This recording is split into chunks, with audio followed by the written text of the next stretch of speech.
ever since his amateur days, I've always felt that David Price is a guy who lacks confidence and self-belief. Now, he obviously has a certain amount of confidence, and confidence is a thing that can go up and down depending on your experiences. Some experiences will push your confidence levels up, and other experiences will bring your confidence levels down. But everyone has a baseline level of confidence, and it's not equal amongst people.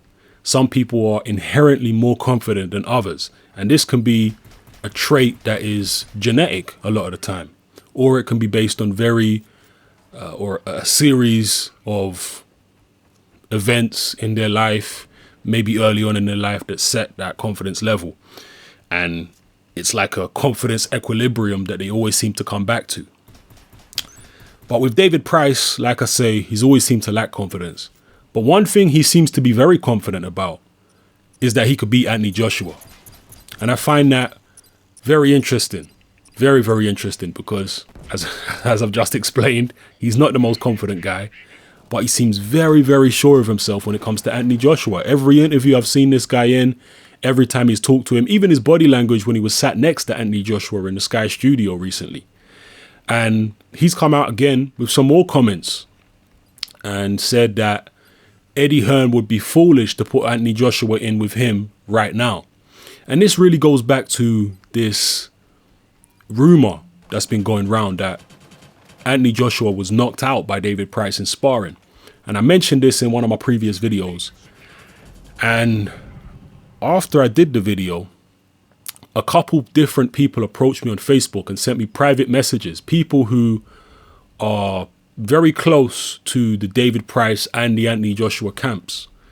And both of these people corroborated that claim. They both said that, yeah, this did actually happen.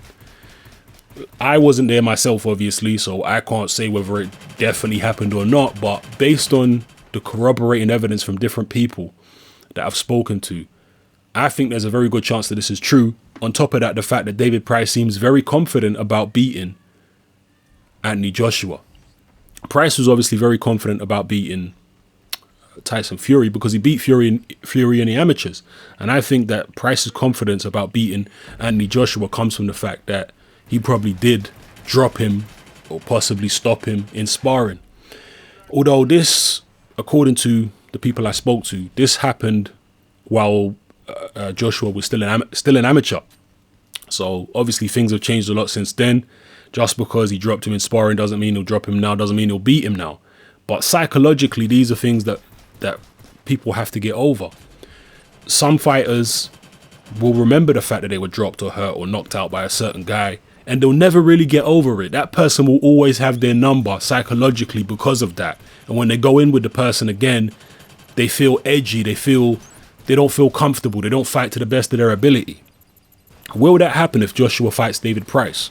Will David Price underestimate Anthony Joshua? Will he rely too much on the memory of dropping Joshua in sparring, and will that get him knocked out himself? We all know that David Price could be knocked out. But I just find it very interesting, and I'm not sure if Eddie Hearn knows about this, but I wonder if Eddie Hearn would put him in with David Price within the next year or so. Whenever I've heard Barry Hearn especially talk about Joshua, he is extremely impressed by Anthony Joshua. I know they're promoters at the end of the day, so they have to hype up their fighter, but I've never heard them hype up a fighter like this. Barry Hearn is coming out saying that Joshua is the best heavyweight he's ever seen. And he's saying at this stage of his career, Joshua is better than the Klitschko's or Lennox Lewis at this particular stage of his career after this amount of fights. So they're obviously very confident in him. We'll see, I guess, over the next year or so, whether they put him in with David Price. If that fight happened right now, who would you pick? If it happened a year from now, assuming Joshua keeps winning and winning impressively, who would you pick? Interesting. I'm always interested in the psychology of fighters and how these kind of things affect them.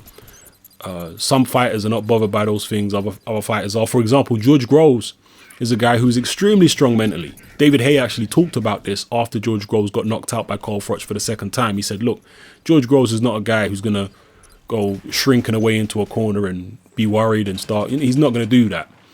And the fact that George Groves apparently was knocked out by Carl Froch in sparring years ago, when a couple days later or a week or something later, according to George Groves, he sparred Carl Froch again and more than held his own. So this is how George Groves is. Actually, I'm going to do a separate video on George Groves and whether he's, you know, I'm just going to talk about his confidence. Some people are saying Groves is deluded. Other people are saying he's confident, whatever. I'm going to talk about that in a separate video. But for now, yeah, let me know what you feel about this whole situation with David Price and Anthony Joshua. How do you think they would fare if they fought each other? Let me know in the comment section below. This is Hatman, I'm out.